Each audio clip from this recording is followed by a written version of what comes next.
사랑하는 행복한 교회 성도 여러분, 오늘은 2022년 1월 24일 월요일입니다. 오늘 매일 성경 본문은 요한복음인데 앞부분에 이어 예수님의 초막절 사역과 가르침이 계속되고 있습니다. 예루살렘에 올라간 예수님이 사람들을 가르치고 논쟁을 합니다. 내용을 그 과정을 따라 크게 둘로 나눌 수 있겠습니다. 14절부터 18절까지는 예수님의 가르침에 대한 사람들의 반응과 예수님의 응답입니다. 19절부터 24절까지는 예수님을 죽이려는 것에 대한 유대인들의 논쟁이 있었습니다.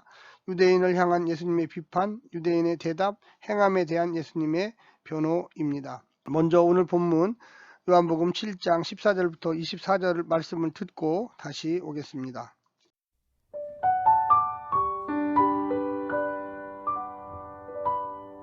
이미 명절의 중간이 되어 예수께서 성전에 올라가사 가르치시니 유대인들이 놀랍게 여겨 이르되 이 사람은 배우지 아니하였거늘 어떻게 그를 아느냐 하니 예수께서 대답하여 이르시되 내 교훈은 내 것이 아니요 나를 보내신 이의 것이니라.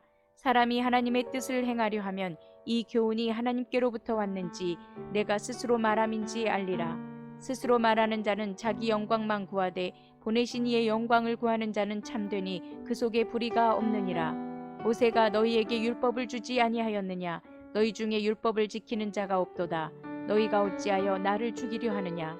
무리가 대답하되 당신은 귀신이 들렸도다. 누가 당신을 죽이려 하나이까? 예수께서 대답하여 이르시되 내가 한 가지 일을 행하매 너희가 다 이로 말미암아 이상히 여기는도다. 모세가 너희에게 할례를 행했으니 그러나 할례는 모세에게서 난 것이 아니요 조상들에게서 난 것이라. 그러므로 너희가 안식일에도 사람에게 할례를 행하느니라. 모세의 율법을 범하지 아니하려고 사람이 안식일에도 할례를 받는 일이 있거든 내가 안식일에 사람의 전신을 건전하게 한 것으로 너희가 내게 노여워하느냐? 외모로 판단하지 말고 공의롭게 판단하라 하시니라.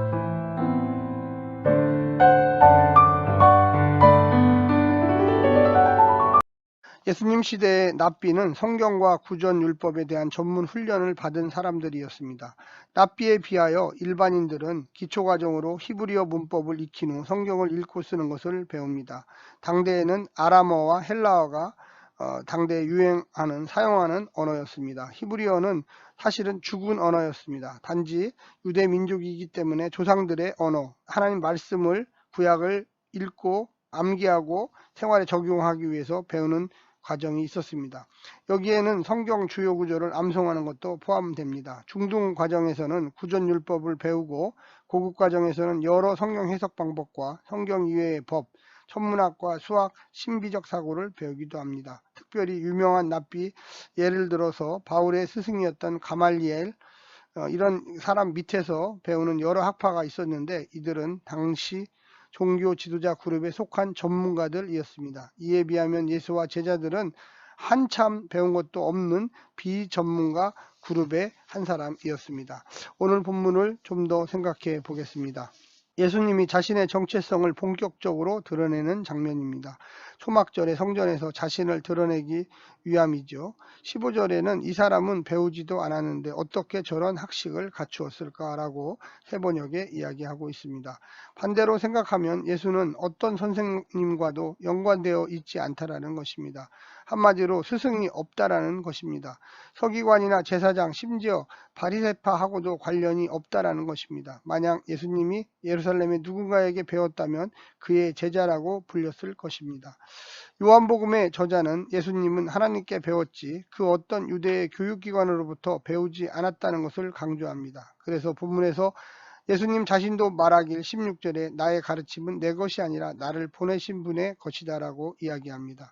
결과적으로 얘기하면 다른 사람들은 사람 스승에게 배웠지만 나는 하나님으로부터 직접 배웠다는 것입니다. 근본적으로 그 출처가 다르다는 것입니다. 인간은 인간에게 배우지만 자신은 하나님께 배웠다는 것입니다. 그래서 유대인도 랍비도 예수에게 배워야 한다는 것입니다. 그들은 하나님으로부터 직접 배우기를 원했습니다. 그런데 그런 상황이 되었는데도 그들은 예수를 불신합니다. 유대인들 특히 바리새인들과 서기관들 랍비들은 주 1세기 예수님보다 평균적으로 보면 많이 배운 학자층, 지식층들이었습니다. 그래서 모세의 율법을 잘 알고 있었습니다. 그러나 그들의 마음은 닫혔고 사실 모세의 율법도 잘 이해하지 못했습니다. 이유는 예수가 메시아인데도 알아보지 못했기 때문에 그렇습니다. 율법을 모르면 실천하기는 더욱 어렵습니다. 그래서 예수님은 이런 부류의 사람들에게 기대하지 않았습니다. 19절에 보면 어찌하여 너희가 나를 죽이려고 하느냐. 예수님은 자신을 죽이려는 자들에게 반대로 묻습니다.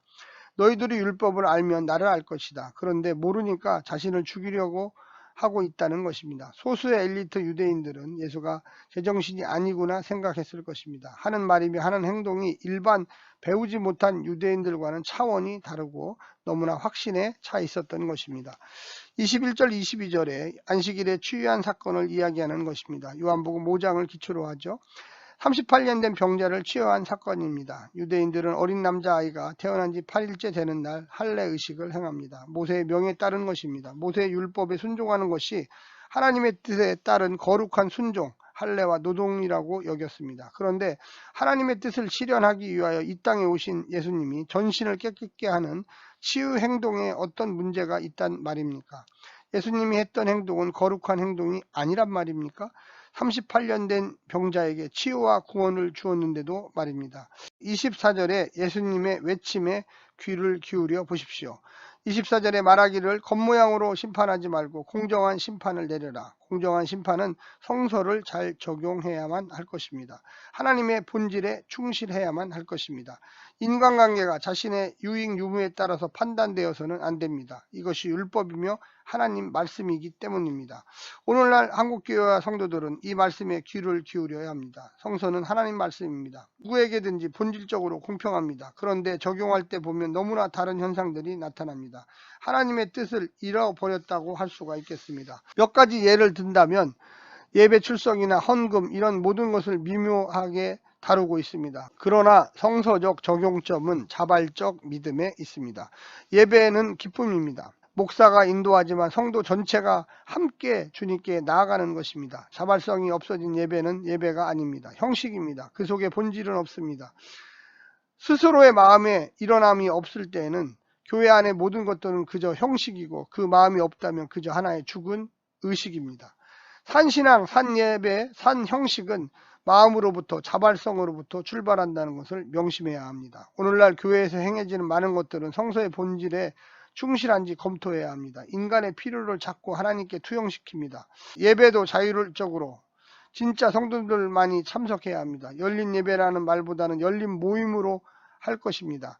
예배라는 단어는 오직 주님만을 생각하도록 해야만 합니다. 요한복음에 나타난 예수님은 정체성을 분명히 했습니다. 주 90년의 상황에 투영되어 있지만 오늘날 한국교회의 혼란상은 어디에서부터 오는 것입니까? 진정 내가 그리스도인인가? 진정 내가 성서의 삶을 살고 있는가? 내가 진정 십자가의 길을 걷고 있는가를 묻지 않을 수 없습니다. 우리가 진정 그리스도인이라면 날마다 매 순간 이런 질문을 되풀이해야만 할 것입니다. 요한복음의 예수님은 하나님의 뜻을 이 땅에 실현하기를 원하여 자신을 복종하여 순종했습니다. 자신의 뜻이 아닌 하나님 아버지의 뜻을 물었습니다. 오늘날 한국교회 성도들과 목사들은 인간의 뜻이 아닌 내 뜻이 아닌 교회의 뜻이 아닌 먼저 하나님의 뜻을 실현해야만 할 것입니다. 교회는 성도들의 삶의 구성 요소를 나누며 그 안에 계신 주님을 찬양하고 주님의 뜻 가운데 살기 위해서 모입니다. 그 외의 요소는 그리 중요한 것이 아닙니다. 성도들의 삶의 구성 요소가 없고 인간 관계만 난무하며 예수님의 이름은 그저 문패 정도의 형식적 절차만 남았다면 과연 그런 모임이 기독교 모임인가, 예배인가 깊게 다시금 생각해 보아야만 할 것입니다. 오늘 하루도 은혜 가운데 사시기를 간절히 부탁드립니다. 샬롬.